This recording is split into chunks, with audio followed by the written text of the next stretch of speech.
Galera do YouTube, bom dia, boa tarde, boa noite, né? Dependendo do horário que você estiver, então, acessando esses vídeos, né? Turminha, nós estamos fazendo esses vídeos sobre a história do pensamento político e econômico, né? E nós vamos estar, então, falando hoje sobre Santo Agostinho, ou Aurélios Augustinus, né? Santo Agostinho, ele dizia, né, que o Estado tem o dever de controlar, né, e vigiar o povo. Era a visão que ele tinha, né? Que o Estado tinha essa visão. Mas quando ele fala isso, ele deixou um assunto por trás desse assunto, né? Às vezes vai ser interessante entender. Quando o Santo Agostinho ele falou assim que o Estado tinha o dever de controlar e vigiar o povo, né? Ele estava colocando a igreja por trás disso, né? Que ele dizia que, por exemplo, o Estado controlava o povo, né? Porém, a igreja controlava o espírito do povo, né? Bom, ele não deixou nenhum de seus escritos uma preocupação em separar a fé e a razão. Ele não deixou essa visão, esse nada escrito em relação a isso, nessa preocupação, né? Porque ele cria que a razão ajudava os homens a ter a fé, né? Que por sua vez, a fé, ela retornava, né? Ela dava para o homem uma nova luz em relação à razão. Então, dessa forma, ele cria não, que isso, a razão ia ajudar os homens a ter a fé, que quando os homens tivessem a fé, então ia ter um polimento em relação à razão. Isso é o que ele dizia, que a razão e a fé, elas estavam juntas, paralela, né? Paralela uma com a outra.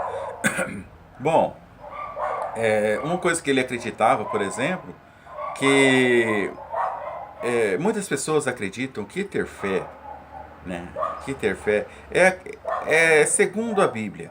Mas nós não estamos falando segundo a Bíblia, nós estamos falando segundo os pensamentos de Santo Agostinho, né? Porque ele acreditava que a fé ela tinha que estar baseado dentro da razão, de uma razão lógica, né? Dentro da lógica.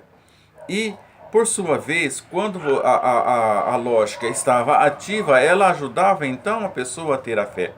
Ela ia dar aquele novo polimento, uma nova vida para a fé, né? Foi o caso que aconteceu, por exemplo, não mexendo com religião, que nós não estamos fazendo, se envolvendo com religião, viu gente? Isso aqui é realmente um estudo, é um estudo sobre a história do pensamento político, não tem nada a ver com religião. Nós vamos colocar, abrir uma aspa, né? Abrir uma aspa agora para colocar só um exemplo bem pequeno e já vamos fechar novamente, tá? Por exemplo, foi Moisés ali na Águas de Maras, onde Moisés cortou aquelas ervas e jogou dentro da água. Quando jogou dentro da água, aquela água ficou doce. E eles puderam então estar tomando aquela água, acabou o amargo da água, né? Então é justamente isso aí, gente. Ele fez aquilo dali, mas porque Moisés, por exemplo, ele foi preparado, ele foi um grande estadista do Egito, né? Um grande príncipe do Egito. E como todo príncipe do Egito, ele tinha que ter condições de levar os seus soldados em segurança até o lugar determinado, certo? Ele tinha que fazer com que o seu soldado atravessasse todo o deserto, né? Ter lugar onde beber água, você entendeu? Então, ele aprendeu as ciências também, né? Então ali ele fez o quê? Como aluno, ele aprendeu que se ele fizesse isso, ia acontecer isso. Então ele acreditou, ele teve fé que isso acreditou, que isso ia acontecer. Então quando chegou ali na Águas de Mara, que a água estava amarga, ele foi lá, cortou aquelas amas, jogou na água, a água ficou doce, e aquele povo todo mundo ali bebeu daquela água, certo? Não significa que ele acreditou, ele teve fé, por quê? Porque ele aprendeu, ele foi ensinado a fazer isso, tá? E agora pode fechar a aspa e desaparece, que esse assunto não tem nada a ver com a gente, viu? Foi só para poder fazer uma observação, tá? Então, nenhum de seus escritos, né, o Santo Agostinho, ele se preocupou em deixar, então, uma escrita, né, onde fazia a separação entre a fé e a razão. Ele acreditava que os dois estavam sempre juntos, sempre unidos, né? Era a visão dele, né? Era a visão dele. Segundo Santo Agostinho, o Estado deveria imitar a perfeição divina. Gente, não é ser igual, é imitar. tá? Imitar. Em suas escritas, a Cidade de Deus, por exemplo, ele descreve que a cidade perfeita, ideal, organizada segundo a perfeição divina, né? Tendo como base, né, o amor. E toda ela sem pecado. Essa era a visão dele. Mas, veja bem, em suas escritas, ele descreve uma cidade perfeita e ideal segundo a perfeição divina, né? Ou seja, é você fazer da sociedade de hoje, né, ou daquela época, certo? Fazer com que ela andasse de acordo com os preceitos divinos. Ou seja, era quase que impossível. Porque uma coisa que ele observou bem, ele observou que dentro de uma cidade, dentro da cidade, existe várias pessoas de várias religiões, certo? São várias pessoas de várias religiões e todas essas pessoas de várias religiões têm uma maneira de vestir, têm uma maneira diferente de falar, de ser e de agir. Contudo, essas pessoas, cada uma delas fazem parte de uma só sociedade, certo? Mas só que, segundo Santo Agostinho, dentro disso tudo, assim, dessa maneira de ele ver essa população, né, só existe duas espécies dentro dessa sociedade. Repara, dentro de uma cidade, ele consegue ver várias pessoas, muitas pessoas, certo? São várias religiões, cada uma vestindo do seu jeito, da sua maneira, andando do seu jeito, da sua maneira, certo? São várias pessoas dentro de uma só cidade, certo? Mas, segundo a visão dele, dentro dessa cidade ou dentro dessa sociedade só existe duas espécies, né, de sociedade, né? Aquelas que são dirigidas pelo homem e aquelas que são dirigidas pelo espírito, né? Então ele deixa assim, no caso, ele deixa bem explicado, né, que a sociedade a que é dirigida pelos homens e a que é dirigida pelo espírito, elas andam em paralelo, né? Assim como era naquela época dele mesmo ali, ele dirigia um povo que era voltado ao espírito, que era um povo que era dirigido e orientado pelo espírito, porém andava paralelo a ele aquelas pessoas que eram dirigidas pelo homem, pela segunda visão do homem. Então por isso que ele fala que a fé e a razão, elas estão sempre junto, elas não deixam, uma completa a outra. É necessário ter as duas para se completarem. Embora geralmente a comandada pelos homens querem sempre estar destruindo as que são comandadas pelo Espírito, né? Bom, ele deixou três legados bem interessantes, né? Santo Agostinho. Ele deixou um legado, no caso, um ideal vinculado à fé, né? Que é muito interessante, né? Ele deixou uma síntese da doutrina cristã também, né? E uma explicação filosófica, né? Que tanto é usado nas aulas de teologia até nos dias de hoje, tá? Bom, essa daí foi a visão dele, né? E essas três ordens, né, que ele coloca ali, ele coloca de uma maneira para poder estar despertando o raciocínio e está sendo discutido em aulas, né, para que possam, até nos dias de hoje ainda, né, até nos dias de hoje, a visão dele ainda é discutido e é usado, né, porque ele foi um homem muito inteligente, né. Bom, gente, essa daí foi a nossa visão segundo Santo Agostinho, né. Nós vamos estar falando agora, gente, passando então para logo que ali já são o início do feudalismo, né? Do feudalismo, então nós vamos estar colocando, levantando então umas partes, né, sobre o feudalismo, certo? As três ordens do feudalismo, né? As três, não falo nem três ordens do feudalismo, mas eu vou falar três categorias sociais, né, do feudalismo. Porque falar três ordens seria algo obrigatório, né? Mas são três categorias sociais. São os oratores, né? Os belatores e os laboratores, né? Voltando lá, três ordens, três categorias sociais: oratores, belatores e laboratores, né? Oratores, justamente nessa ordem, né? Oratores são aqueles que oram, né? São aquelas pessoas que oram, que buscam em oração, né? Pelo povo, né? Que ensina, que está envolvido com o lado espiritual, né? A outra são os belatores, são aquelas pessoas que estão destinadas a guerras, batalhas, né? São senhores feudais, né? E os laboratórios são aquelas pessoas que trabalham para sustentar essas duas outras ordens, né? Que é as ordens dos oratores e dos belatores, tá? Eu às vezes eu tenho até um pouco de receio de falar, né? Dar um exemplo da pirâmide, porque a pirâmide ela já vai estar já bem aqui. Mas eu vou dar o exemplo da pirâmide para que vocês possam estar entendendo essa ordem, né? A pirâmide, né? A primeira parte de cima da pirâmide que são os oratores, é a igreja. Ela está acima de tudo. A segunda parte da pirâmide, no caso, estão os belatores, que são os senhores feudais, os príncipes, os reis, né? E tem a terceira parte da pirâmide, ou a base da pirâmide, são os laboratores, são aqueles que trabalham para sustentar as duas outras primeiras ordens, certo? São os que pagam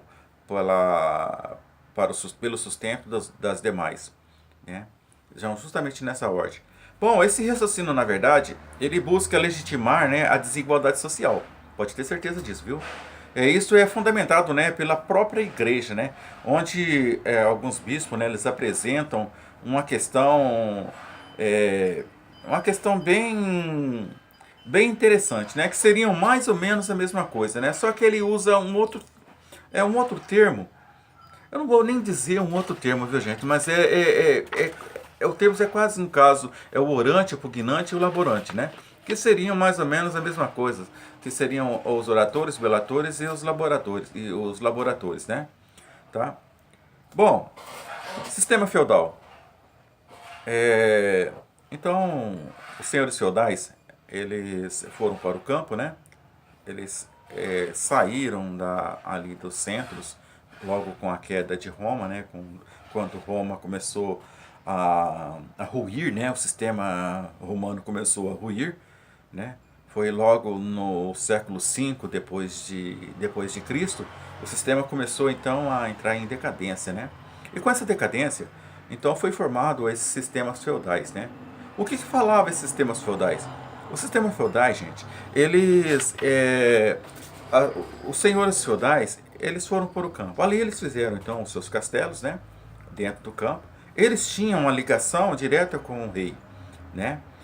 Mas os senhores feudais, eles tinham também um povo que vivia em volta dele, em volta dos castelos deles. São aquelas pessoas que iam para trabalhar, que era no caso das vilas, né, que fizeram as vilas em volta dos castelos, né? Aí aquelas pessoas que trabalhavam ali naquele sistema dos feudos, né? Eles faziam o quê? Eles trabalhavam separado no dia da semana. Tinha uns dias que ele ia trabalhar para ele, que era poucos dias, né? Coisa de 2 dias, né? Tinha os outros dias, no caso, que ele ia trabalhar para o seu senhor. Então, no caso, ele tirava o quê? Vamos se colocar, ele tirava a média de 50% da semana, ele tirava para poder estar servindo ao seu senhor, fazendo a construção e cuidando das terras do seu senhor. E aqueles outros dias que sobrava, ele ia para as terras dele, para produzir o seu sustento, né? E daquele sustento daquelas terras que ele produzia ali, que tirava o sustento dele, ele ainda tinha que tirar uma parcela daquilo dali para poder mandar então para o seu senhor, né? Para os senhores feudais, certo? Assim que trabalhava nos feudos. Então existia eles eram os laborantes, né? Os laborantes, não, no caso, os laborantes, eles eram os laborantes. Os que trabalhavam, eram os que estavam buscando os laborantes, os que estavam buscando pelo seu sustento e o sustento dos senhores feudais, né? Então tá, os belatores, né, que eram senhores feudais, o trabalho deles, na verdade, era estar dos, dos seus senhores feudais, era estar se preparando para a guerra. Vocês já assistiram aqueles filmes onde existia aqueles grandes circos, né, aonde vinha cavaleiros lutar lutando com o outro, né, usavam aquelas lanças pontiagudas, bem grande mesmo, aonde um cavaleiro vinha de encontro com o outro, né, aonde um tentava derrubar o outro. Então, na verdade, aquilo dali não era apenas um jogo, né? Era um jogo mais voltado para a realidade, né? Era um jogo voltado para a realidade, porque com aquilo dali eles aprendiam como fazer durante uma guerra, né? Ou com a espada, ou usando qualquer tipo de armas, né? Vocês já viram isso em filmes da Idade Média, tipo Robin Hood, esses filmes assim, né? Então, geralmente isso acontecia de verdade, né? Bom, então esses aí, eram o que a gente chamava de belatores, né? Então eles eram o que era o único trabalho deles não era trabalhar, e sim eles estavam mais voltados para esses jogos, né? Que na verdade era uma maneira deles estarem se preparando para uma guerra, né? E os oratores, que é a igreja, né? No caso, estava sempre envolvido em oração, né? Com o lado espiritual, cuidando então de cada feudo, né? Cuidando então de cada feudo, certo? Uma coisa também que é muito importante, nós podemos estar observando, que nos belatores, né, sempre existia assim eles não tinham um movimento, eles tinham um movimento, por exemplo, das guerras, faziam as guerras, né? Eles cuidavam das pessoas dos feudos ali, né? Cuidavam das pessoas dos feudos, no caso era totalmente ao contrário, né? Que é o pessoal do feudo que cuidava deles, né? Porque eles só tiravam só o que os outros produziam, certo? Mas a igreja em si, a cada ano que passava, ela ficava mais rica. Por quê? Porque uma lei, por exemplo, dentro dos feudos, aonde tinha, por exemplo, o senhor feudal, por exemplo, se ele tinha dois filhos, né? Se ele tinha dois filhos, apenas um filho ia receber então a sua herança, né? Já o segundo não. O segundo, ou ele saía para o mundo buscando riquezas, né? Em outra forma de guerra, por isso que sair em busca de guerra, ou para poder estar se buscando a sua riqueza, ou ele tinha uma outra opção também. Ele poderia ir também para os monastérios, né, se transformar em padre, né, e dessa forma a igreja ganhava. Por que a igreja ganhava? Pelo seguinte, porque os oradores, no caso, as igrejas, né, com o mais novo dos filhos dos senhores feudais indo para a igreja, muitas das vezes aquele senhor feudal ele ia para a guerra junto com os seus filhos, são os belatores, eles se prepararam para isso, né? Só que muitas vezes na guerra morriam, não somente o senhor feudal, mas também morriam o filho que seria o seu herdeiro. Então a sua herança voltava para o filho mais novo, que já estava no monastério, que já era um padre, um bispo. E uma das leis da Igreja Católica é o celibato, né? O celibato é onde a pessoa, o padre, ele tinha que se manter solteiro, né? Ele tinha que se manter solteiro, não ter relações com mulher alguma, né? Esse é o celibato. Aí dessa forma ele ficava rico porque o seu pai tinha morrido na guerra, o teu irmão também tinha morrido na guerra. Então toda aquela herança voltava para ele, né? E ele ficava rico, ele continuava ali. Porém, ele era um padre, ele não podia casar. A igreja não liberava ele para isso, né? Não liberava ele para isso. Ele tinha que continuar casto à igreja, né? Bom, com o tempo, ele ia ficando velho e ia morrer. E não ia ter para quem deixar. Porque como ele não casava, ele não ia ter filho. Ele não tendo filho, ele não ia ter herdeiro, certo? Ele não ia ter herdeiro. E ele não tendo herdeiro, todas a herança que é da parte dele ia passar para a igreja. Por isso, então, a igreja católica na Idade Média ficou tão rica, tão poderosa, por conta disso. Ela ficou dona de muitas terras, né? Grande parte da Europa voltou para a mão da igreja católica por conta disso, né? Justamente por causa desta lei do celibato, né?